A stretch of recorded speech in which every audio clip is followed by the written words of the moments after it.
on to another sector that's not doing so well, and that's manufacturing. But can technology help our struggling manufacturing sector? Software maker Siemens held an event in Melbourne yesterday aimed at answering just that question. Rebecca Richardson has more details.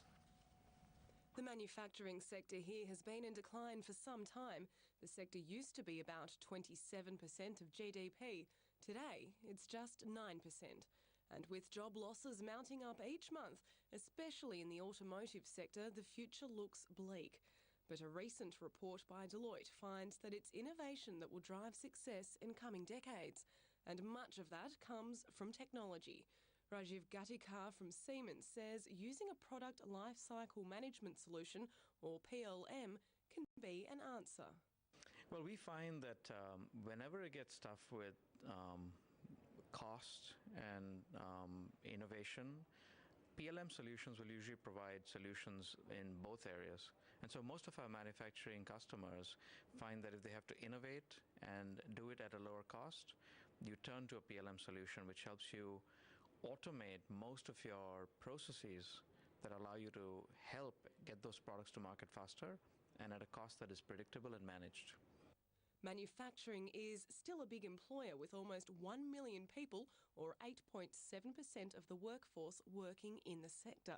And while some manufacturers have been laying off employees, Rajiv Ghatikar argues new technology can make existing employees more productive.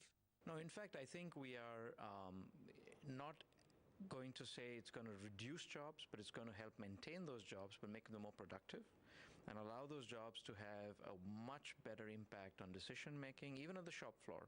So, for example, people would have information in their fingertips and help them to impact something that they would normally not be able to do that effectively.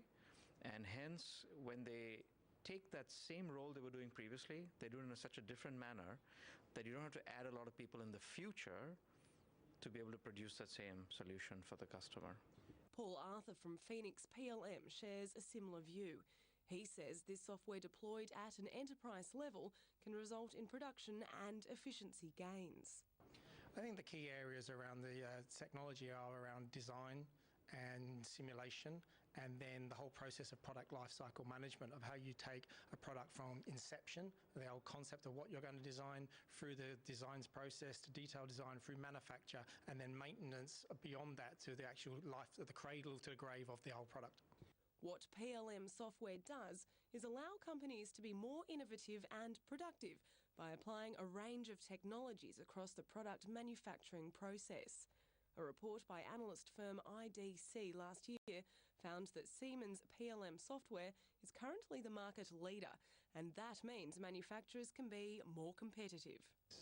I think the idea is that they need to speed up their innovation from the products that they create, so they can be more innovative because they can actually do more cycles of testing and trialling and prototyping inside a computer rather than physically making those, and then also being able to innovate around the processes to be more efficient so that the right data is in the hands of the right people to make an informed, better decision.